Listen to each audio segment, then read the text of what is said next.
So the Imperial Navy is known for its fleets of massive starships, but today we're going to talk about one of the largest, the Executor-Class Super Star Destroyer. I'm Colin, and this is Sci-Fi Deep Dive. Remember, if you enjoyed this video, to head down below and hit that subscribe button.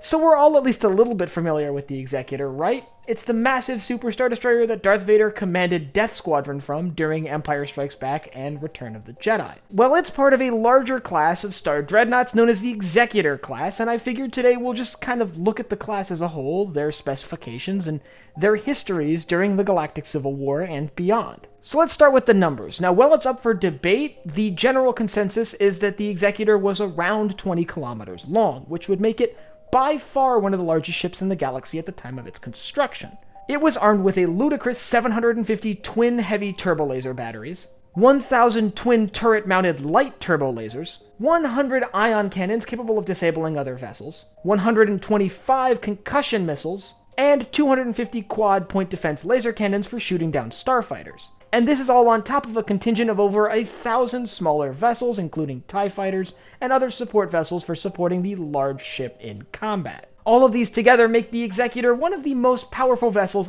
ever fielded by the Imperial Navy. Now, interestingly, the first ship in the class to be completed was not the Executor, but instead the Annihilator, which first served Admiral Tag immediately after the Battle of Yavin, where it was tasked with leading an Imperial fleet to attempt to dislodge the rebel forces still on the moons of Yavin. The second ship in the class was the famed Executor, which the entire class was named after. The Executor spent basically its entire career under the direct command of Darth Vader, leading Death Squadron, which was his fleet of Star Destroyers tasked with hunting down the Rebel Alliance. And Death Squadron forms the core of the Imperial fleet at the Battle of Endor.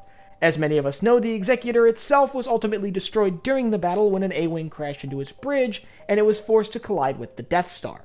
Another Executor was the Arbitrator, which served as a key Imperial vessel immediately following the Battle of Endor. We know that the Arbitrator led the Imperial fleet that ultimately pursued the core of the New Republic Navy. Ultimately, though, we do know that the Arbitrator was either forced to surrender to New Republic forces or commandeered by New Republic forces at some point. With its capture, the last two remaining Imperial Executor-Class Star Destroyers were the Eclipse and the Ravager. Now, the Eclipse from Canon, which, by the way, shouldn't be confused with the Eclipse from Legends, which was an entirely different class of Super Star Destroyer, was the Emperor's personal Executor-Class Star Destroyer. Interestingly, it wasn't present at the Battle of Endor. Instead, the Executor was, which would be Darth Vader's vessel, but it was still kept somewhere else in the galaxy immediately following the battle. Now, not much is known about the ultimate fate of the Eclipse itself, but there's a lot of rumors that it was left adrift in the unknown regions and played some role in the early foundings of the First Order.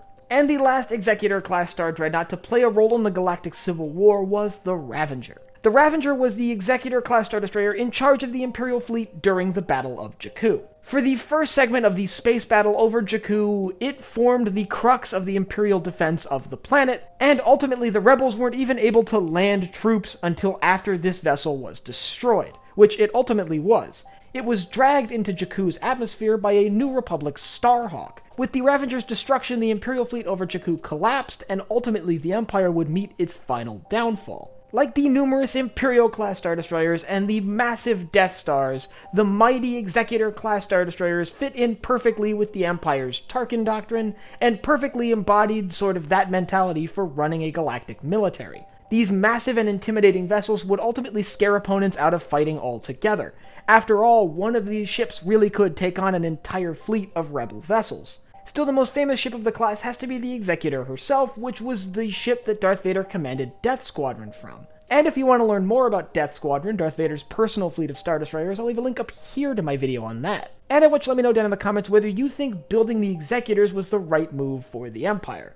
Do you think they would have been better off building a lot of smaller Imperial-Class Star Destroyers, or do you think these massive capital ships were really necessary? And if you have anything you'd like to see me cover in Star Wars, leave them down below in the comments. And last but not least, if you enjoyed this video, head down below, hit the like button, the subscribe button, and the bell icon so you get notified when I upload new videos. So for Sci-Fi Deep Dive, I'm Colin, and I will see you next time.